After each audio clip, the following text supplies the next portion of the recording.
Good afternoon, everybody, and welcome to the Friday edition, the Feedback Friday edition of the Rundown. We appreciate you all joining us out there from Viewerland. My name is Mike Poworski. I'll be hosting the program today. I come to you from the East Coast, which is the coast with the most, but I do not do this program by myself. No, you do not, sir. My name is Craig DeLuz, and I will be coming at you from the left coast, from behind the Iron Curtain, otherwise known as the Sierras in California. And to those of you on the East Coast, good evening. Good evening. Good evening. Good afternoon to you out there on the West Coast. How about that?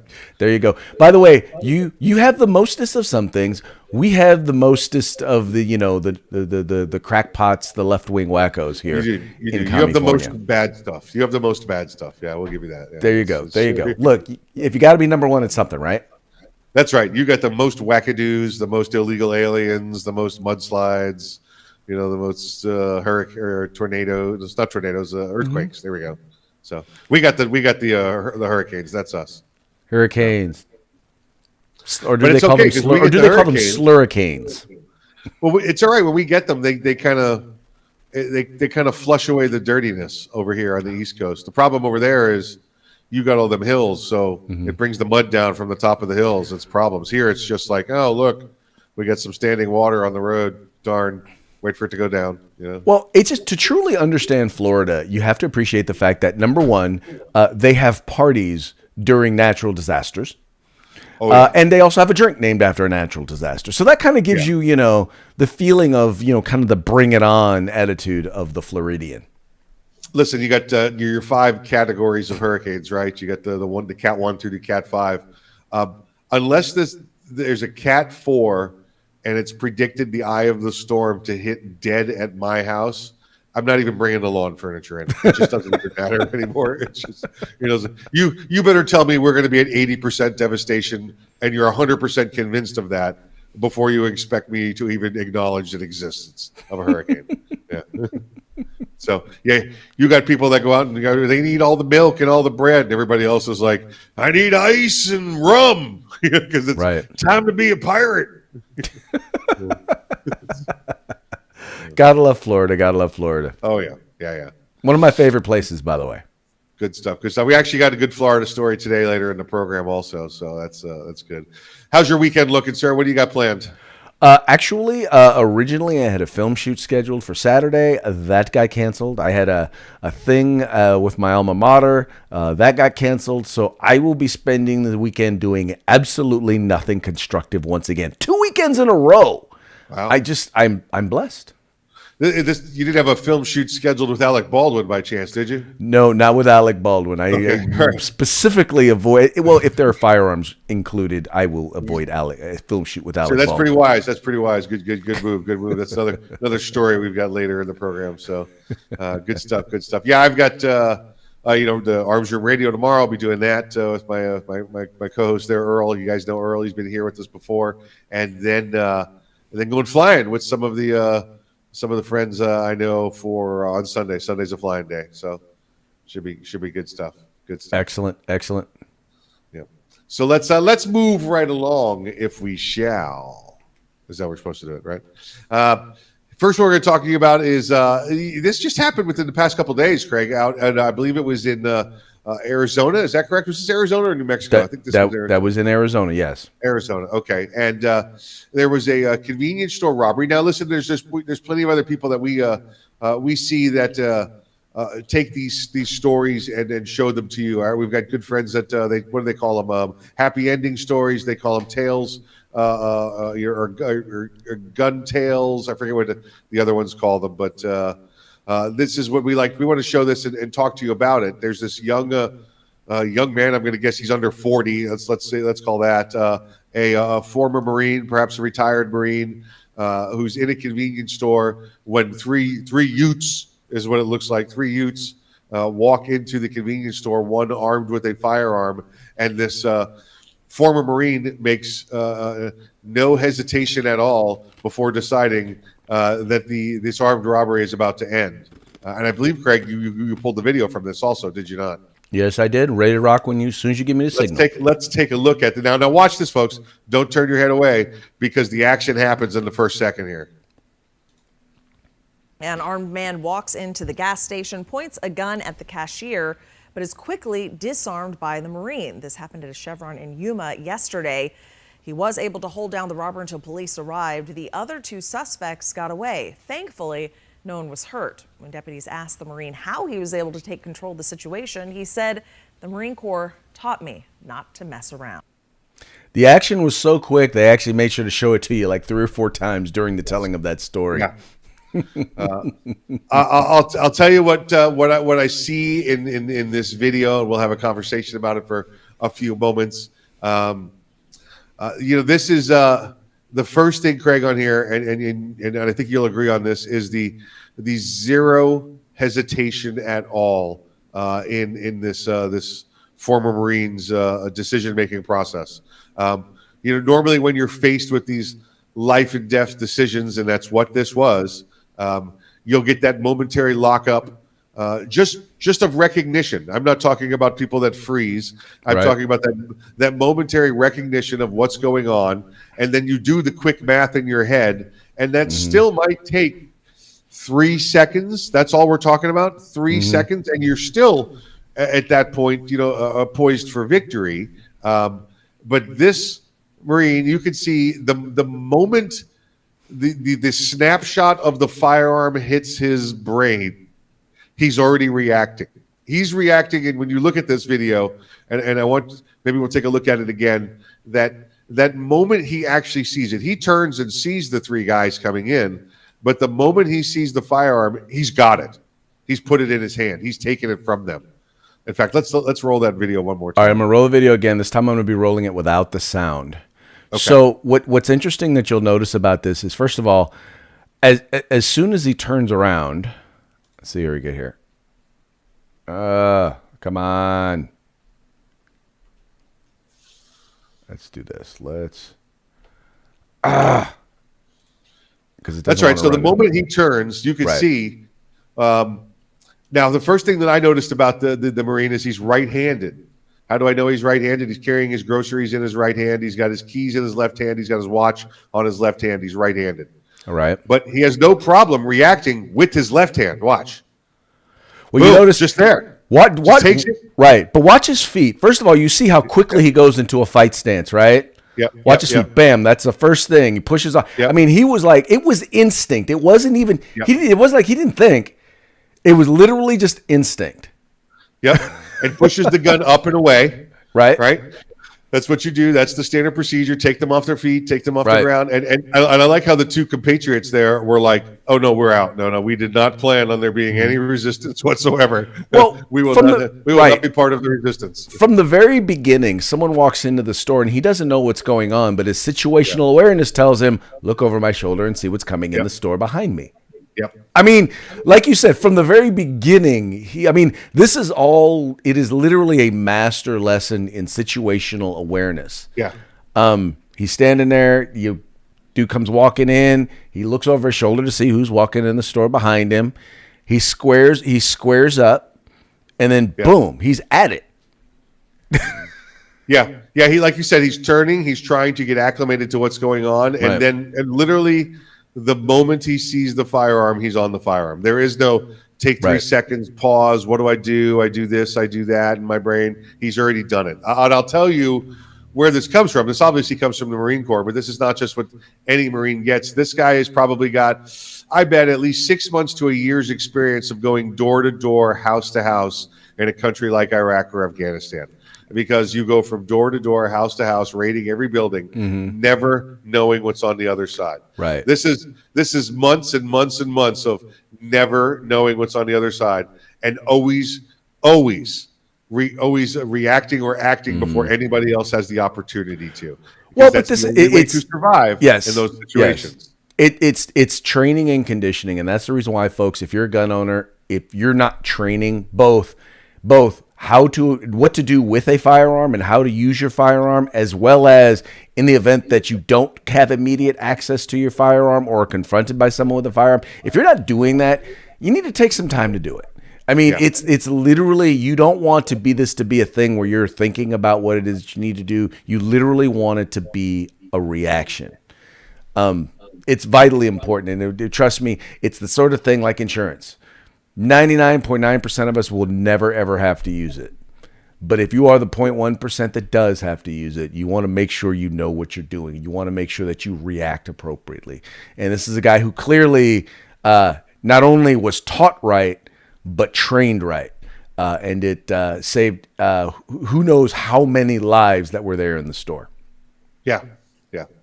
And listen, I have no judgment, no decision whether if this guy was even carrying, if the Marine was carrying a firearm. Yeah. His best decision, his best offense was to strip the firearm away from the bad guy where it was. If let's say he had taken a half step back and he was the fastest draw in the world and pulled his handgun from underneath his shirt, well, at that point you've given up the distance that you had already closed. Now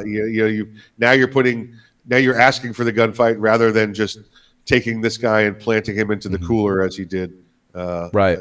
So quickly. So that was very nice to see the people that retain those skill sets of instant decision making. And for those that, hey, let's turn this around. Let's say you always well, the cop, they shot the kid because he had a toy gun or something like that. Let's look at this right here. This is how fast that cop has to react. There's the gun.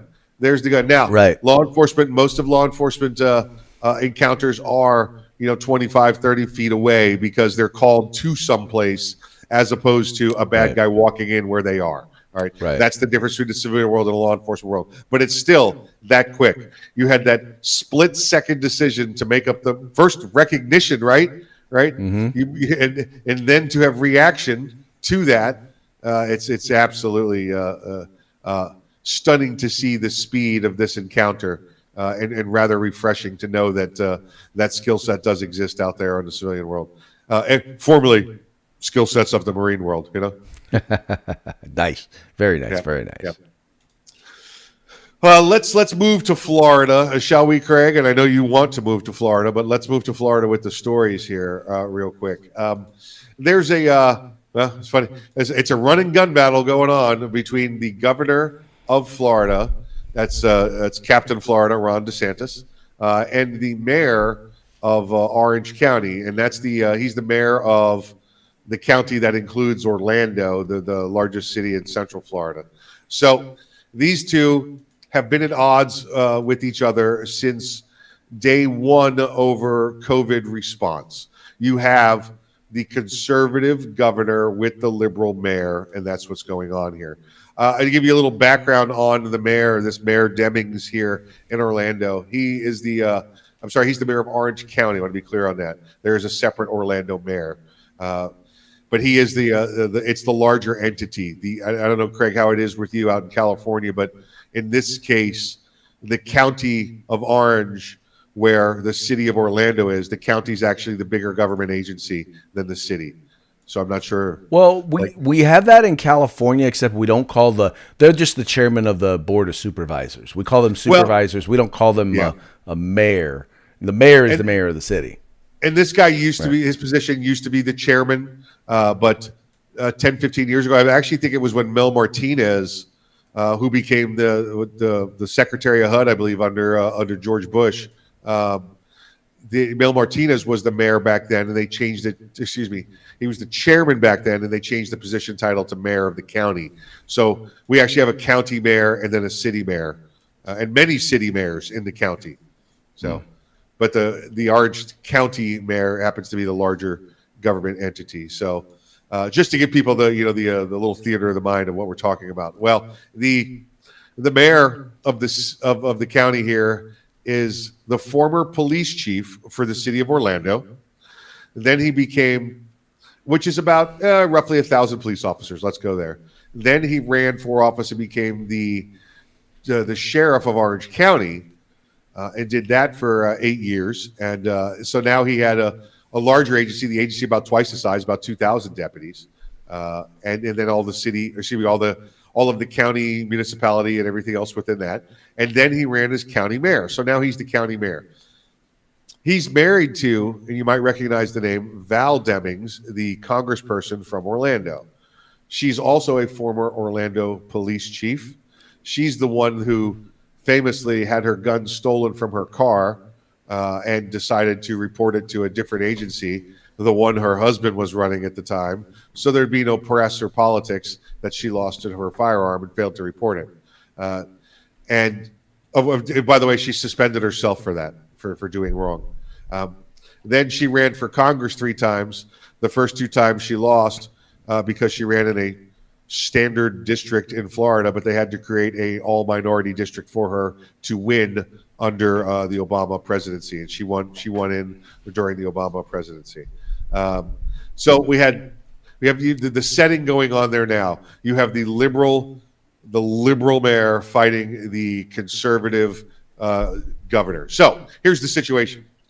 This liberal mayor has decided everybody that works for him has to have a vaccination. And he has said, and the fire department works for him, right? So the fire department says, okay, we'll do that. And currently 88% of the fire department has been vaccinated. So they get this one battalion chief, who's probably like number 5 or 10 in the agency, right? Of maybe 1,000 firemen. And they tell him, listen, all these people out there, including yourself, don't have vaccinations. So we need you to get them all to get their vaccinations. So that's got the mayor's policy, right? And the fire chief's policy. So they find the ranking guy who doesn't have a vaccination, and they tell him to make all the other people get vaccinations. And when he says, no, that's illegal because of HIPAA, that's illegal because of Americans with Disability Act, it's illegal for all these different reasons, I'm not going to do that, they fire him for insubordination rather than firing him for not having the vaccination. What do you think of that, Greg? Well, once again, because you will not enforce our policies, Yes. our illegal policies, and that's the thing, Ultimately, what this comes down to is that he recognized that there's a problem here, and you're basically forcing people to inject a chemical into their body, and people have a right to resist that, and he's not going to enforce that, which he believes to be unconstitutional. I say that he's consistent with the oath of office that he took when he became a battalion chief. That's what I would say. And this is the same thing, by the way, they're doing to businesses in places like California or in San Francisco and in New York City, where they want to require, add the average citizen, right, to enforce their mandates. And I'm sorry, but they're not paid to do that. And he's not paid to do that. You get your own, you go get your own little, brown shirt Nazi folks to enforce these sorts of things. Don't ask people who took a job under an employment contract that did not include enforcing people, once again, to inject their bodies with a foreign chemical. So, Craig, as soon as this happens, he gets terminated, right? The union, everybody else, all the public service organizations all join behind this guy, and it gets the governor's attention. Captain Florida coming to town, right? Captain Florida comes in.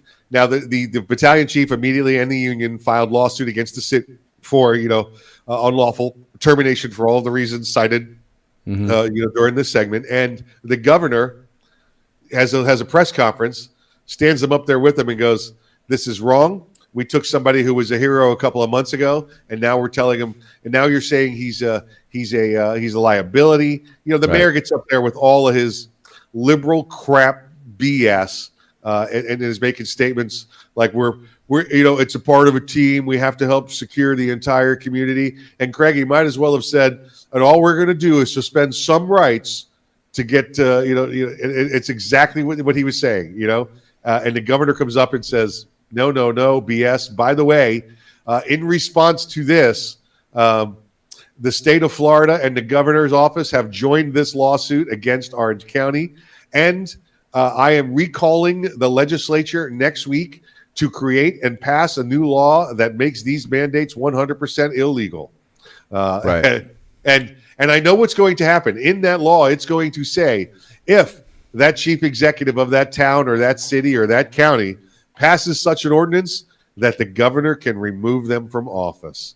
Because Pretty this much. governor has removed bad sheriffs, bad supervisors of elections, bad mayors, bad state's attorneys, and you're about to see the mayor of Orlando or mayor of Orange County be the former mayor of Orange County if he wants to push Governor DeSantis, who, by the way, Craig, has just released a new logo for the state of Florida and for his homepage.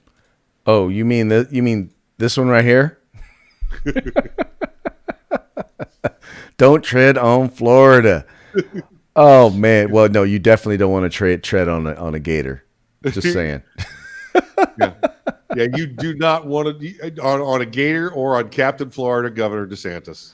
No. And once again, and people will say, "Oh, well, he's just being a fascist." Let me tell you something. The fascists are not the the ones fighting for your right to make medical decisions for yourself. Yeah. By definition, they're not the fascists. Just saying. The ones who want to force you to inject yourself with stuff and not give you a right to decide, you make your own medical decisions. Yeah, they're the fascists. It's for the security of everyone else, Craig. Right. That's what this mayor said. That's Because how we're you know going what, to keep Mike? everyone else safe. Because my vaccine is not working because you're not vaccinated. I feel kind of dirty just being on the internet with you. It's well, listen, you're not wearing your seatbelt, Craig, so we're both in danger right now. Exactly. I'm supposed to be wearing my seatbelt even when I'm not driving. Well, I'm sorry. You're supposed to be wearing your seatbelt even when I'm not driving. Exactly right. Yeah. To protect me. Put your seatbelt on, sir. Right. Yep. I'm also going to need you to stop eating that fast food because it's affecting my diet, Craig. So. Bah humbug. All right, let's roll some tragedy coming out of Hollywood today. There was a movie that's new Western style movie being shot. I'm not sure of the location yet. I don't know if you've seen that, Craig. It was in New Mexico. In New Mexico, okay. So they're shooting out there. It's a Western style, and Alec Baldwin is one of the stars of the film. Alec Baldwin picked up a prop gun. Discharged the prop gun. Now, for everything that we see at this point, this was not like joking around or picking up the gun or trying to, show off or that. There's no indication of that at all. And as much as I don't like Alec Baldwin's politics, I'm not going to make up facts to make the guy look bad. Okay. There's no indication at all from the reports that we're seeing that there was any negligence that occurred at this point. As far as the use of the firearm. Now, the firearm itself was a prop gun. What's that mean? And Craig, if you go to IMDb, you can see my name's in there. I have been the technical advisor on many movies for films involving firearms. So I've been in charge of these firearms and making sure that the safety of these firearms work. The way this works is no one touches the firearm unless it comes through the hands of the technical advisor on the set. It's the only way. The technical term is called an armorer. So you're the armorer on set. Yes. Yes. The chief armorer who is a technical advisor. Right. Who, by the way, is not just trained in firearms, but also understands how they're supposed to be used within the industry. And correct. Firearms. Yeah. Correct. So, and this is the only way I've ever worked on one of these movie sets, Craig. And let's go back to two screen. I want to talk to this with you. Okay.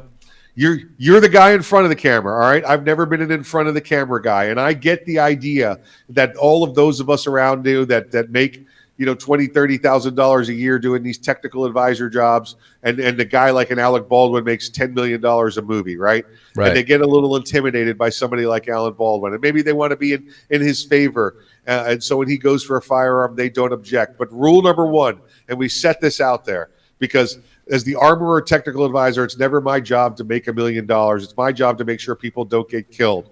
All right. Right. So the rule is no one touches a firearm to start a scene or even end a scene unless it comes through my hand or my assistant, Joey, whoever it happens to be that's there with me if there's a lot of firearms. That way, it's someone who is a professional, who is an expert, picks up the firearm, checks it, does the firing, does the technician, then puts it in their hand, okay? And then you move to the next guy, and you move to the next guy. And at the end of the shoot, at the end of the scene, you stand there with those firearms and you wait until we come take them out of your hands. That way you never have to worry about this prop firearm that it looks like all Alec Baldwin did was pick up and shoot in the course of either preparing for the scene or shooting the scene, all of a sudden one person's killed and another is wounded. All right, this is and again, not trying to throw Alec under the bus at all, but this is very important in not only in the movie business, Craig, but for real firearms. All right, the lesson here is if you ever encounter a firearm and it's not your firearm and you're not 100% sure of its status, you don't go picking it up and start pulling triggers on it. Okay? I wanna, and I'm hoping that I can get this because I wanted to show this to you. It is a scene. It is a. You've probably seen this video before, but it's Will Smith from yes from Bad Boys. You've probably seen this video before. Yeah. Let me see. Okay, bam. Okay, let me move it over here, and I'm running this straight from YouTube. So let's see if this works. Okay. So you see, he's looking. Watch his Guy eyes. picks up the gun. Checked it. Make sure it was loaded. So I see if it was loaded, and then handed it back to the guy. Because that guy picked up the gun, Right. and pointed it, so he flagged. The Right. barrel was pointing at other Yes. people, and Will was like, "No, that's not how we do this." Well, and that's the thing is getting people into number one. It's real simple. Always treat a firearm like it's loaded. And I've been on more than one movie set which included which included real firearms, prop firearms using blanks, as well as airsoft guns, right? Where they're going to add in all of the stuff, all of fake guns where they're going to add in all of the everything later. Yeah. And the first rule, number one, is you treat even a prop firearm like it's a real firearm, right? You don't play, because what you don't want to get into is you don't want to get into bad habits. You train, like you said, what's that saying? You train like you fight. You fight like you train. And so the first thing you want to do is you want to make sure that what you're doing is that what you're doing is correct. That you're being safe. And too often what winds up happening is people get used to getting comfortable. Right. And, in this particular case, and once again, I don't know what happened in this particular case. I don't know exactly what went down. But I'm going to guess that, someone made a mistake somewhere along the line, either in checking the firearm or it was not handled as though it were, or treated as though it were an actual firearm. Correct. Or there was some sort of a misfire with the firearm, which once again goes back to the armor. Remember, there's basic rules of firearm safety out there, depending on whether you get them from the NRA or whoever it happens to be. I'll tell you this right now, for those of you watching, there's one rule that you need to remember, and it's the same rule over and over: safety, safety, safety, safety. Don't remember. You got to remember anything else. Just remember safety, safety, safety, safety. That's all you got to remember. Safety, safety, safety. Is this safe? Is this safe? Is this safe? That's all you got to remember. Everything else we can negotiate later, and we can change the rules back to something else. But if you remember if you know the four basic rules of firearm safety, you remember those, and you employ those in all that you do. Yep.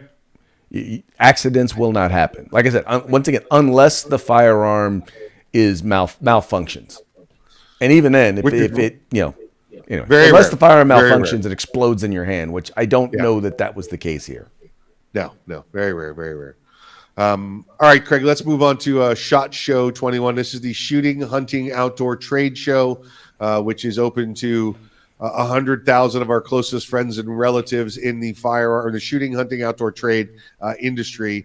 This will be the third week of January in 2022 is actually when it will be. I think we put 2021 on there just out of habit. So, oops. It's all right. I just noticed it now, so it's no big deal. And I sent it over to you. No worries. Here's what we're hearing. I'll give you a little history. And it's actually, I've been doing some research, getting ready to send a story out on this as well. We had it was about 3 weeks ago now, the Concealed Carry Expo put on by our friends over at the USCCA. That was in Fort Worth, and it went off great. Good stuff. Good people.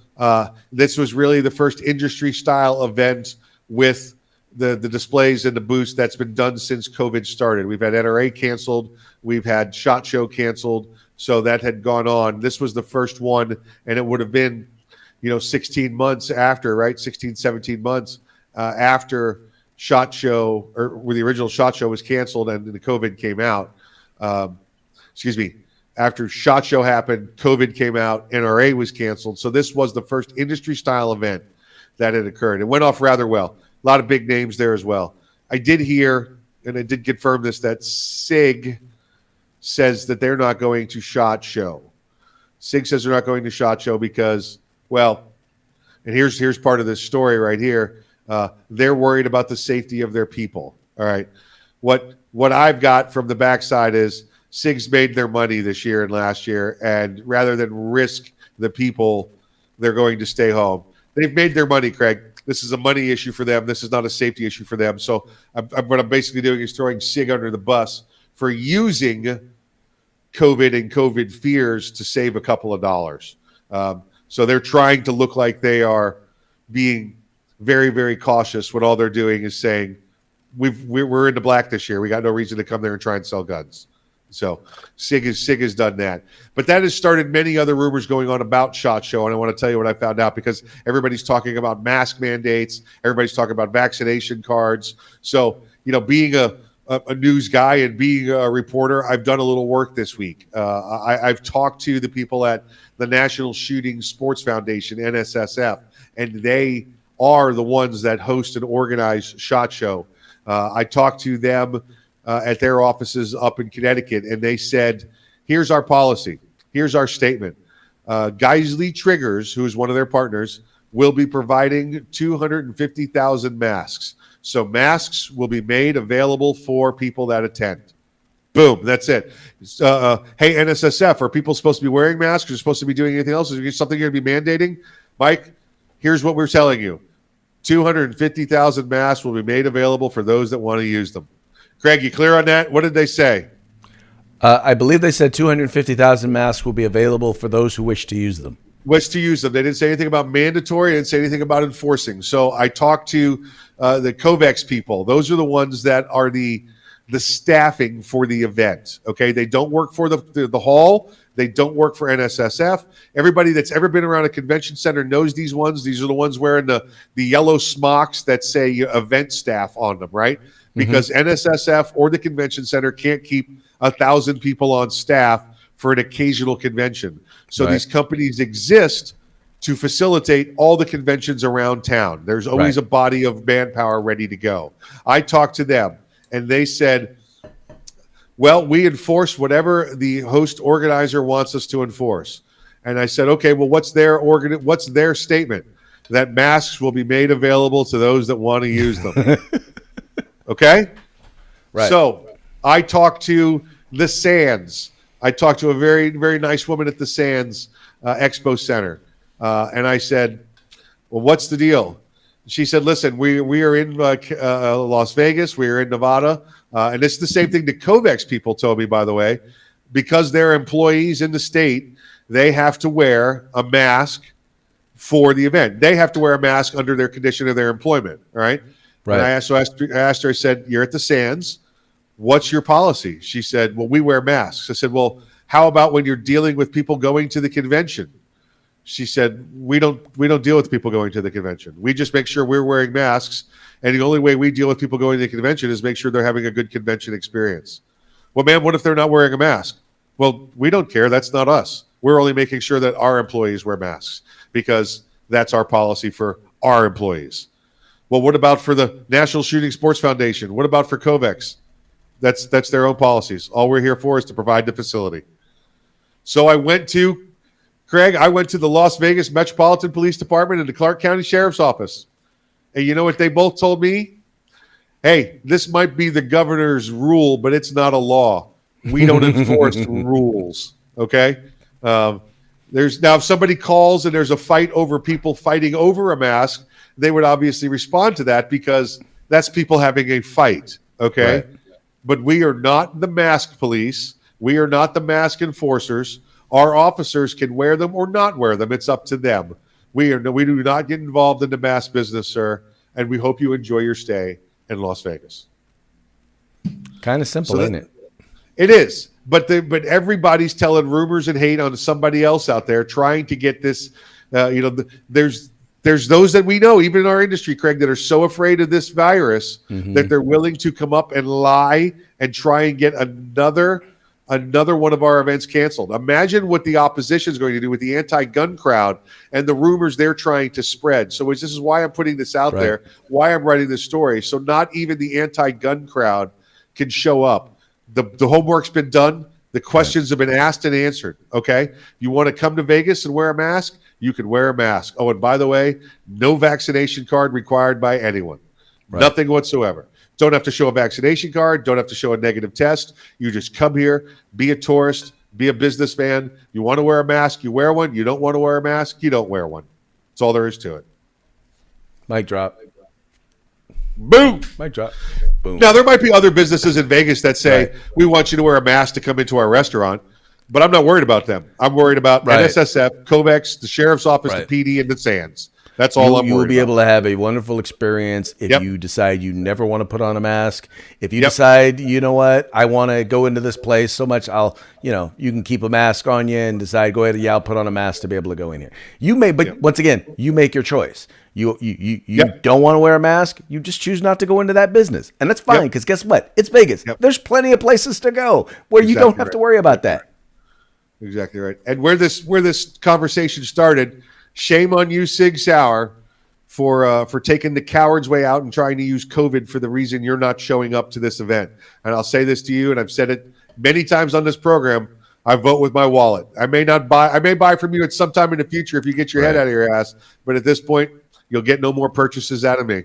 Well, but Mike, and that's the thing that we all have to understand is that a lot of these big corporations in the industry do not necessarily represent the values of the average gun owner.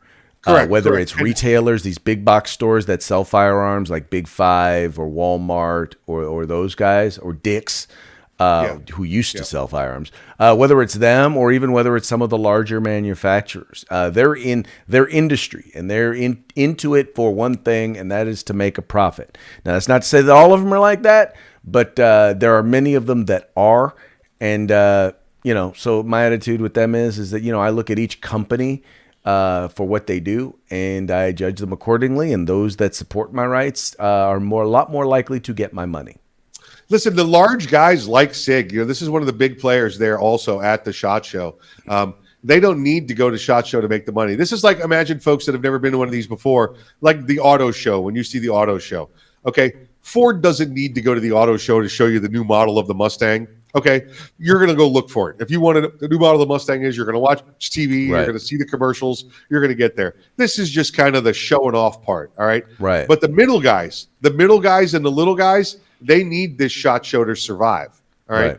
They need this to their contracts for the year. And then if enough of these big guys bounce out, then people that are organizing the event start looking at cutting back on the event and canceling an event. And that's where it hurts the entire industry.